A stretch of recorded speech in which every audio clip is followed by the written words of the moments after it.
प्रदेश के कृषि मंत्री एवं अयोध्या जनपद के प्रभारी मंत्री सूर्य प्रताप शाही आज अयोध्या पहुंचे। सर्किट हाउस पहुंचने पर जिला प्रशासन की ओर से उन्हें गार्ड ऑफ ऑनर दिया गया। इसके बाद उन्होंने मीडिया से बातचीत करते हुए अयोध्या के सांस्कृतिक और आध्यात्मिक महत्व पर अपने विचार रखे। सूर्य प्रताप शाही ने कहा कि अयोध्या तेजी से सांस्कृतिक केंद्र की राजधानी के रूप में विकसित हो रही है। यहाँ हमेशा आने का मन करता है। उन्होंने कहा कि अयोध्या त्रेता युग की गौरवशाली परंपराओं के अनुरूप पुनर्स्थापित हो रही है और ये पूरे देश के लिए गर्व का विषय है। क्या कहेंगे?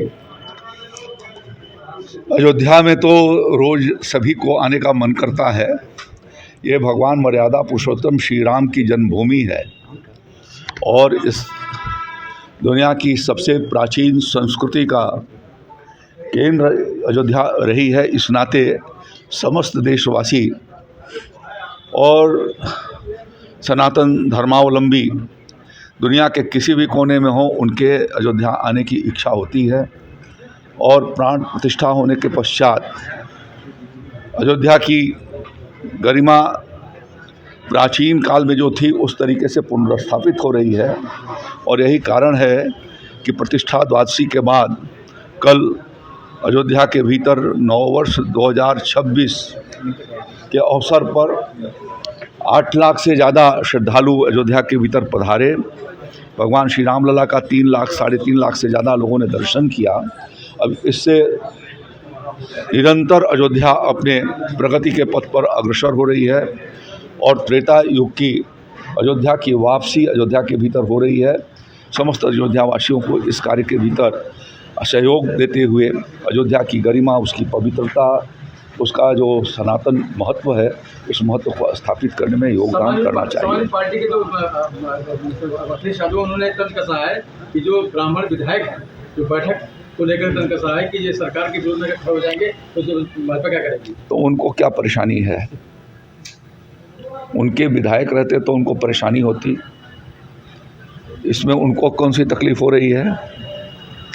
तो मुझे तो समझ में नहीं आता कि इतनी ज़्यादा परेशानी उनको क्या है।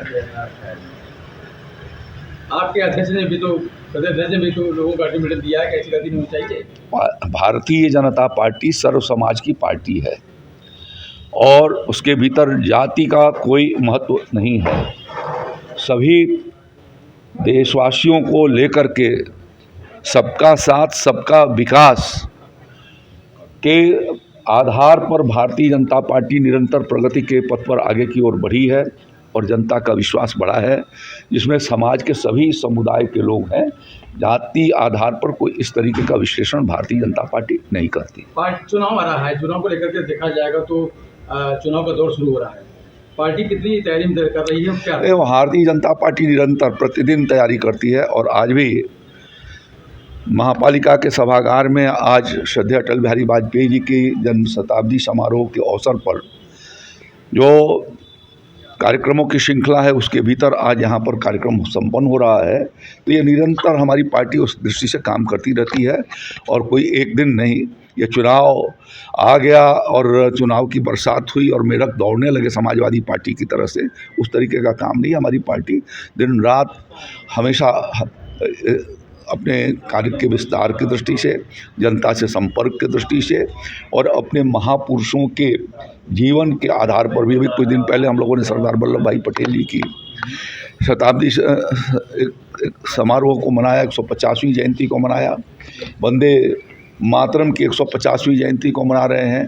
बाबा साहब भीमराव अंबेडकर जी के परिनिर्वाण दिवस के अवसर पर भी विविध कार्यक्रमों के माध्यम से भारतीय जनता पार्टी एक सतत अनवरत चलने वाली और जनता से संपर्क करने वाली पार्टी है। अतुलनीय है। समाजवादी पार्टी जैसी पार्टियां, उसके साथ कोई तुलना नहीं हो सकती। धन्यवाद।